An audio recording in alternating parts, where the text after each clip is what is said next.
Hello student, welcome back to our YouTube channel AMU entrance cracker. आप सब जानते ही हैं कि एएमयू का क्लास 11 का फॉर्म लिस्ट फर्स्ट आ चुका है और इसमें जो है आपका स्कूल कौन सा दिया गया है, गर्ल्स और बॉयज़ दोनों कैटेगरी का रिजल्ट आ गया है, साइंस स्ट्रीम के लिए और कॉमर्स स्ट्रीम के लिए। तो चलिए हम देखते हैं कि किस तरीके का फॉर्म लिस्ट आया और साथ के साथ हम बताएंगे कि कितनी वेटिंग क्लियर हुई और आपके कुछ कॉमन से क्वेश्चन जो आपको बहुत ज़्यादा कन्फ्यूज़ कर रहे हैं कि हमें जो है पेमेंट किस मेथड से करनी है और हमारा प्रीफ्रेंस कोई और स्कूल था, जैसे हमारा preference Syed Hamid senior secondary school था लेकिन हमें एसटीएस मिल गया है, क्या ये चेंज हो सकता है। बहुत सारे सवाल हैं आप लोगों के, तो उन सभी सवालों को कवर करने की कोशिश करेंगे। तो आप सभी लोगों से एक छोटी सी रिक्वेस्ट है कि वीडियो को लाइक कर दीजिएगा, साथ के साथ चैनल को सब्सक्राइब कर लीजिएगा। ऐसी इन्फॉर्मेटिव वीडियोज़ के लिए आपको ये चैनल बहुत ज़्यादा मदद करेगा अभी आपके एडमिशन प्रोसीजर में। तो चलिए सबसे पहले हम चलते हैं। आप देख ही चुके हैं कि आपका जो है यहाँ पर रिजल्ट आना शुरू हो गए हैं, result of admission test result आ चुका है। तो हम चलते हैं अपना फॉर्म लिस्ट चेक करते हैं हमारी फॉर्म लिस्ट में क्या है। तो हम जैसे इस पर क्लिक करेंगे तो हम पहुँच जाएंगे यहाँ काउंसलिंग कम एडमिशन शेड्यूल को हम यहाँ क्लिक कर लेंगे। ओके, यहाँ क्लिक कर लेने के बाद हमें आ जाना है अपना क्लिक करने के बाद हमें पहुँचना है अपना क्लास 11 और डिप्लोमा इंजीनियरिंग वाले सेक्शन के अंदर। जैसे हम यहाँ क्लिक करेंगे तो आप देख पा रहे होंगे कि यहाँ फॉर्म लिस्ट आ चुकी है। फॉर्म लिस्ट फर्स्ट आ चुकी है, किसकी स्ट्रीम के लिए आई है, 11th humanities commerce and commerce के लिए गर्ल्स की आ चुकी है, वहीं 11 साइंस बॉयज़ की आ चुकी है और 11 साइंस गर्ल्स की आ चुकी है। तो सबसे पहले हम फॉर्म लिस्ट ओपन करते हैं 11 साइंस गर्ल्स के लिए और हम यहाँ देखते हैं कि कितनी वेटिंग क्लियर हुई है। तो हम आज इस वीडियो में सारा कवर अप करने वाले हैं और आपको बताएंगे कि किस कैटेगरी में कितनी वेटिंग क्लियर हुई है और साथ के साथ जनरल वेटिंग भी बताएंगे कि कितनी क्लियर हुई है। तो जैसे कि यहाँ पर सीधा स्कूल्स नेम लिखा हुआ है, सीनियर सेकेंडरी स्कूल गर्ल्स, इसके अलावा एएमयू गर्ल्स। तो गर्ल्स के यहाँ ओवरऑल टोटल 2 ही स्कूल हैं। तो इन 2 स्कूल्स के लिए फॉर्म लिस्ट आ चुकी है और इसमें कितने बच्चे सेलेक्टेड हैं किस स्कूल में, ये भी बताया गया है। तो जैसे कि आपने जब आपका रिजल्ट आया था, जब एएमयू ने अपना रिजल्ट डिक्लेयर करा था 11 साइंस गर्ल्स का, तो आपको हम बता दें आपकी जानकारी के लिए कि उस लिस्ट के अंदर जो था मतलब $384 स्टूडेंट को सिलेक्टेड लिस्ट में रखा गया था। वहीं चांस मोमो में जो रखा गया था वो 150 गर्ल्स को चांस मोमो में रखा गया था। ठीक है, चांस मोमो में 150 गर्ल्स को रखा गया था। हम कैटेगरी वाइज बताएंगे स्पेशल कैटेगरी में कितनी वेटिंग क्लियर हुई है, जनरल वेटिंग कितनी क्लियर हुई है। तो चलिए देखिए यहाँ पर जनरल वेटिंग की अगर बात करें तो जनरल वेटिंग जो क्लियर हुई है आपकी, हम लिख देते हैं, आप देख लीजिएगा। जनरल वेटिंग जो क्लियर हुई है आपकी वो 59 वेटिंग क्लियर हुई है। वहीं अगर बात करें सी कैटेगरी की, तो सी कैटेगरी में जो है आपकी 76 वेटिंग क्लियर हुई है। कितनी बेटा, 76 वेटिंग क्लियर हुई है सी कैटेगरी में गर्ल्स की। अब सी ए कैटेगरी की बात करें तो सी ए कैटेगरी में गर्ल्स की अगर तो 80 वेटिंग क्लियर हुई है। और ये हमने बहुत रिसर्च करी है, वेल रिसर्च कंटेंट आपको बता रहे हैं और इसको हमें तलाश करने में मतलब किस कैटेगरी में कितनी वेटिंग क्लियर हुई है, अराउंड 1 घंटे से भी ज़्यादा टाइम लगा है। तो पूरा हम आपको बता रहे हैं किस कैटेगरी में कितनी वेटिंग क्लियर हुई है। अब अगर बीसी कैटेगरी की बात करें, बीसी या ओबीसी कैटेगरी में अगर बात करें तो ओबीसी कैटेगरी में गर्ल्स की 85 वेटिंग क्लियर हुई है। वहीं अगर बात करें डीएस कैटेगरी की, तो डीएस कैटेगरी में गर्ल्स की यहाँ 26 वेटिंग क्लियर हुई है। इसके अलावा और भी वेटिंग्स हैं, मतलब और भी स्पेशल कैटेगरी हैं।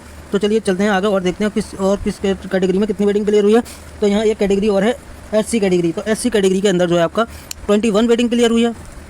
वहीं अगर बात करें हम एसटी कैटेगरी की, तो एसटी कैटेगरी के अंदर जो है आपकी वो एक भी वेटिंग क्लियर नहीं हुई है। जो सिलेक्टेड वेटिंग 1 थी, मतलब सेलेक्टेड स्टूडेंट जिनकी रैंक 1 थी वही सेलेक्टेड है। वहीं एनसी कैटेगरी की अगर बात करें तो एनसी कैटेगरी में जो है फर्स्ट रैंक वाले को एडमिशन दिया गया है, इसमें भी कोई वेटिंग क्लियर नहीं हुई है।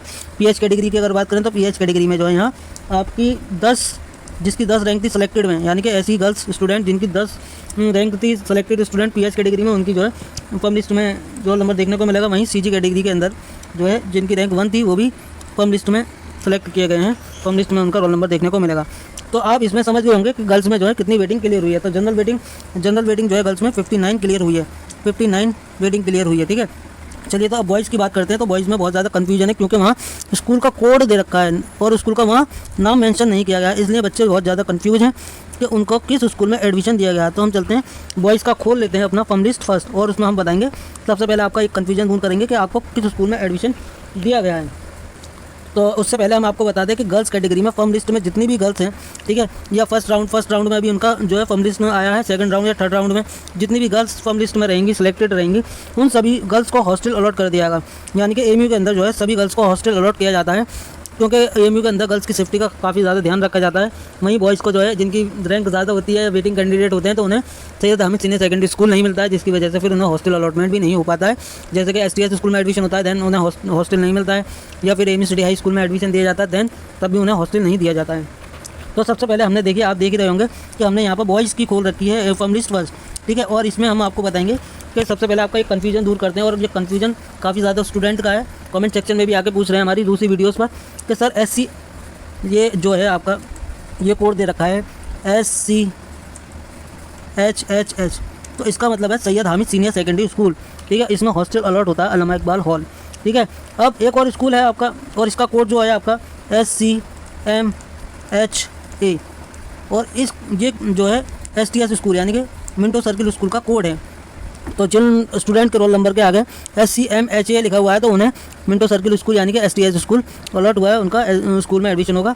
वहीं एक स्कूल और है एमयू सिटी हाई स्कूल, और उसका कोड आपको देखने को मिलेगा SCCHA, ये आपके स्कूल का कोड है। इस स्कूल का कोड है एमयू सिटी हाई स्कूल का कोड है, ये सिटी स्कूल का कोई कोड देखने को मिलेगा आपको, ठीक है। तो आपका उम्मीद करते हैं कि ये कन्फ्यूजन दूर हो गया होगा। चलिए तो अब बात करते हैं कि बॉयज़ कैटेगरी में कितनी वेटिंग क्लियर हुई है। तो सबसे पहले जनरल की बात करते हैं। तो जनरल में यहाँ पर जनरल वेटिंग की अगर बात करें तो जनरल वेटिंग आपकी जो है यहाँ जनरल वेटिंग बॉयज़ कैटेगरी में 86 क्लियर हुई है, ठीक है। जनरल वेटिंग है ये। वहीं अगर बात करें CE कैटेगरी की तो CE कैटेगरी में जो है आपकी 102 वेटिंग क्लियर हुई है, ठीक है। 102 वेटिंग क्लियर हुई है। अगर CA की बात करें CA कैटेगरी के अंदर, तो CA कैटेगरी के अंदर जो है आपकी 98 वेटिंग क्लियर हुई है बेटा, 98 वेटिंग क्लियर हुई है। वहीं अगर BC कैटेगरी की बात करें तो BC कैटेगरी यानी कि OBC कैटेगरी के अंदर आपकी 70 वेटिंग क्लियर हुई है, ठीक है। और यानी कि OBC कैटेगरी में जितनी भी वेटिंग थी वो सारी की सारी क्लियर हो गई है। और DS कैटेगरी की अगर बात करें तो DS कैटेगरी के अंदर 35 वेटिंग क्लियर हुई है। वहीं अगर बात करें हम SC कैटेगरी की, तो SC कैटेगरी के अंदर आपकी 20 वेटिंग क्लियर हुई है बॉयज़ कैटेगरी के अंदर, ठीक है।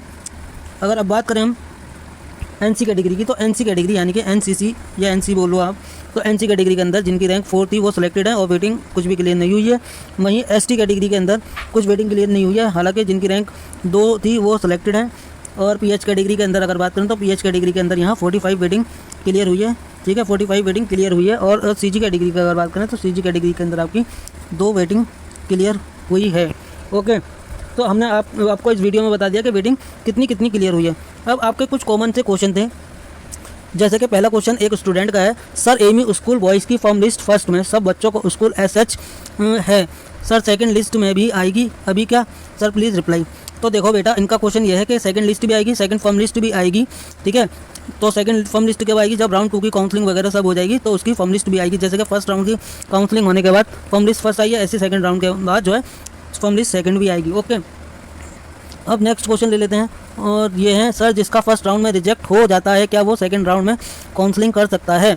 तो देखो, रिजेक्ट होने के बाद आप काउंसलिंग नहीं कर सकते। अब अगर आपकी काउंसलिंग रिजेक्ट हो गई है देन आप सेकंड थर्ड किसी भी राउंड में काउंसलिंग नहीं कर सकते, ठीक है। एक क्वेश्चन और है, सर मेरी डिप्लोमा में 1287 वेटिंग है, क्या मेरी वेटिंग क्लियर हो सकती है और कौन कौन सी ब्रांच मिल सकती है, प्लीज़ रिप्लाई। तो देखो 1287 वेटिंग आराम से क्लियर हो जाएगी। अराउंड 1400 से लेकर 1500 वेटिंग हर बार एमयू में क्लियर हो जाती है बॉयज़ कैटेगरी के अंदर। और आपको ब्रांच जो है कोर ब्रांच नहीं मिलेगी डिप्लोमा में इतनी ज़्यादा वेटिंग पर, लेकिन आपको जो है ठीक ठाक ब्रांच मिल जाएगी।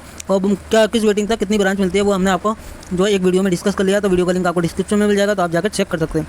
अगला क्वेश्चन है, और इनका क्वेश्चन ये है, सर हमारे ह्यूमैनिटीज़ में आया है तो कोई तरीका है कि कॉमर्स में चेंज करने का। तो बेटा अभी आप पेमेंट कर देंगे तो अपग्रेडेशन पर जो है आप पिक कर दीजिएगा। जैसे कि आपने प्रीफ्रेंस भरा था कॉमर्स और ह्यूमैनिटीज़ का, ठीक है। अगर आपका प्रीफ्रेंस मान लीजिए ह्यूमैनिटीज़ सेकंड था और आपको ह्यूमैनिटीज़ ही मिल गया सेकंड प्रीफ्रेंस, अब फर्स्ट प्रीफ्रेंस आपका कॉमर्स था वो आपको अलॉट नहीं हुआ है, अपग्रेडेशन पर आप क्लिक कर देंगे तो हो सकता है कि अपग्रेड होकर आपकी कॉमर्स हो जाए, ठीक है। तो इसका ये तरीका है ये एक। अगला सवाल है, सर मुझे एमयू गर्ल्स स्कूल मिला है और फॉर क्लास 11 ह्यूमैनिटीज़, बट मेरा फर्स्ट प्रीफरेंस STS को दिया था, बट मैंने अपना फर्स्ट प्रीफरेंस STS को दिया था। अब मैं क्या करूं कि मुझे हॉस्टल चाहिए सर प्लीज़। तो देखिए इन्हें जो है STS स्कूल, तो इन्हें STS स्कूल मिला और STS स्कूल में इन्हें जो है वैसे भी बच्चों को हॉस्टल नहीं मिलता है, तो इन्हें हॉस्टल जो है नहीं मिल पाएगा। STS स्कूल अगर ये लेना चाहते हैं तो हॉस्टल नहीं मिल पाएगा, ठीक है। और इनसे इनकी कमेंट से ये समझ नहीं आ रहा है, इन्होंने एमयू गर्ल्स स्कूल मिला है इन्हें और इन्होंने प्रीफरेंस STS स्कूल भरा था, STS स्कूल बॉयज़ का है, तो इनके कमेंट से समझ में नहीं आ रहा है कि ये गर्ल्स कैंडिडेट हैं या बॉयज़ कैंडिडेट हैं, ये बात समझ में नहीं आई है। अगला सवाल है इनका, सर मैंने गलती से सेकंड प्रीफरेंस को फर्स्ट प्रीफरेंस स्कूल दे दिया है और फॉर्म लिस्ट में मुझे वही स्कूल मिला है, क्या मैं सेकंड राउंड काउंसलिंग अगेन अपने प्रीफरेंस को चेंज कर सकती हूँ, प्लीज़ रिप्लाई। तो बेटा इनका नाम है हबीबा बेटा, आप ये गलती ना कीजिएगा। अगर आपको आपके प्रीफरेंस का स्कूल नहीं मिला है और आप अगर ऐसा सोच रही हैं कि मैं सेकंड राउंड में दोबारा से काउंसलिंग करूँगी और आपको जो है फर्स्ट प्रीफरेंस का स्कूल मिल जाएगा, तो अगर आप जो है फर्स्ट राउंड फॉर्म लिस्ट में अगर आपका सिलेक्शन हो गया है मतलब, ठीक है, और आप ये सोच रही हैं कि मैं पेमेंट नहीं करूंगी फिर सेकंड राउंड में पार्टिसिपेट करूंगी, तो आपको काउंसलिंग से ही बाहर कर दिया जाएगा। इसलिए आप ये गलती ना कीजिएगा। अब जो स्कूल मिल रहा है एमयू का वही स्कूल बेहतर है, ठीक है। एमयू के सभी स्कूल्स माशाअल्लाह बहुत अच्छे हैं, तो आप टेंशन न लीजिए, आपको कोई दिक्कत नहीं आएगी। और आपको रही हॉस्टल की बात, तो हॉस्टल तो आपको गर्ल्स कैंडिडेट को मिलता ही मिलता है, ठीक है। तो इनसे ये गलती हो गई है। अब ये जो है अब गलती आगे से ना करें, नहीं तो आप जो है काउंसलिंग से बाहर हो जाएंगे और एडमिशन भी आपको नहीं दिया जाएगा। तो बहुत सारे सवाल हैं, जैसे कि बीटेक का एक बच्चे हैं, सर मेरी बॉयज़ लिस्ट 11th में आ गया है, उसमें स्कूल SCHHA है, क्या आप बता सकते हैं कि कौन सा स्कूल है? तो बेटा हमने ऑलरेडी शुरू में ही बता दिया है वीडियो में कि SCHHA का मतलब क्या है, Syed Hamid senior secondary school. और ये स्कूल बहुत शानदार है, इसमें हॉस्टल वगैरह सब मिलता है, तो आप टेंशन न लो, आपको बहुत ही अच्छे स्कूल्स में सिलेक्शन हुआ है। एमयू का सबसे अच्छा स्कूल जो कहलाता है वो SC यानी कि Syed Hamid senior secondary school ही है। तो आपका इतने अच्छे स्कूल्स में एडमिशन हुआ है, आप टेंशन न लें और आप एडमिशन की तैयारी करें, फीस वगैरह सबमिट करें, ठीक है। अब जिन लोगों का फॉर्म लिस्ट फर्स्ट में आ चुका है उन्हें आगे क्या करना है, ठीक है। तो देखिए सबसे पहले आपको क्या करना है, आपको जो है जहाँ पर आपका काउंसलिंग का पोर्टल है, ठीक है, काउंसलिंग वाले पोर्टल पर आकर आपको लॉगिन कर लेना है। और लॉगिन कर लेने के बाद आप देखिए जैसे कि अब यहाँ आपका इस तरीके का खुल जाएगा। तो यहाँ पर आपका एप्लीकेशन नंबर, रोल नंबर सब मेंशन किया हुआ है, application number, roll number, course offer किया गया है इन्हें Syed Hamid senior secondary boys में ही, ठीक है। बहुत अच्छा स्कूल मिला, हालांकि इनकी वेटिंग थी 80 CA कैटेगरी के अंदर, और उन्हें फिर भी Syed Hamid senior secondary school में ऑफर किया गया है एडमिशन। तो इनको अभी साइंस स्ट्रीम में आ गया है। और साथ के साथ यहाँ पर आप देख रहे होंगे स्टेटस में यहाँ आपको दिख रहा है पेएबल, और साथ के साथ एक्शन में आपको दिख रहा होगा यहाँ पर मेक अ पेमेंट, ठीक है। आप जैसे इस पर क्लिक करेंगे मेक अ पेमेंट पर, तो आपको बहुत सारे ऑप्शन दिख जाएंगे पेमेंट करने के, ठीक है। तो चलिए हम करके देखते हैं इस पर और आपको किस तरीके से पेमेंट करनी है। तो आप जो है आर यू करेंट, ठीक है, जैसे ही आप आ जाएंगे तो आपको कुछ इस तरीके का इंटरफेस दिखाई देगा। और इसमें पूछ रहा है कि अगर आप पहले से ही एमई के किसी कोर्स में इनरोल्ड हैं तो तब आपको अपना फैकल्टी नंबर, इनरोलमेंट नंबर जो है डालना होगा, और नहीं है तो ये कर सकते हैं, क्लोज कर सकते हैं, ठीक है।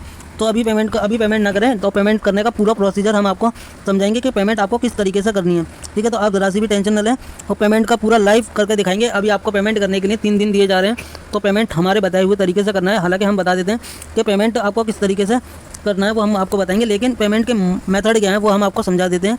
तो देखिए जैसे आप मेक अ पेमेंट पर क्लिक करेंगे,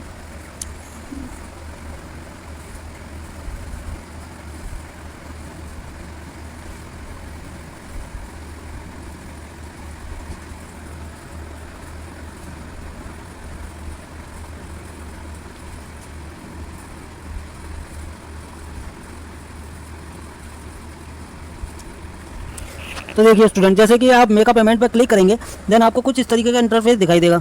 और इस इंटरफेस के अंदर आपकी जितनी भी फीस होगी, आपकी क्लास 11th की फीस जो है लास्ट ईयर की 8,785 और इतनी ही रहेगी तकरीबन, ठीक है। तो आपको कुछ इस तरीके का इंटरफेस दिखाई देगा और आपकी पेमेंट वगैरह इस तरह शो होगी। तो आप जो है अपने पेमेंट एडमिशन फीस जो है किस मेथड से कर सकते हैं। तो देखिए आप UPI के थ्रू पेमेंट कर सकते हैं, ठीक है, UPI, फ़ोनपे और पेटीएम, ठीक है। इसके अलावा आप अपने डेबिट कार्ड, क्रेडिट कार्ड, ठीक है, इससे भी कर सकते हैं पेमेंट। यहाँ पर आपको कार्ड का ऑप्शन मिल जाएगा। और इसके अलावा आप जैसे आप यहाँ क्लिक करेंगे तो आपका जो है QR भी ओपन हो जाएगा, QR स्कैन करके भी पेमेंट कर सकते हैं। तो बहुत सारे मेथड हैं पेमेंट करने के, जिसमें आप बेहतर समझें उस तरीके से पेमेंट कर सकते हैं। बाकी आपको कोई भी क्वेरी है, कोई भी डाउट है, या अगर कुछ समझ में नहीं आया एडमिशन के रिगार्डिंग, काउंसलिंग के रिगार्डिंग, तो आप हमसे बेझिझक पूछ सकते हैं हमारे व्हाट्सएप ग्रुप पर आकर, और साथ के साथ हमें कमेंट सेक्शन में भी पूछ सकते हैं। तो आप जो है चैनल को सब्सक्राइब करके रखिएगा ऐसे ही इन्फॉर्मेटिव वीडियोज़ को टाइम पर पाने के लिए। चलिए तो मिलते हैं अगली वीडियो में। टेक केयर, बाय बाय, अल्लाह हाफिज़।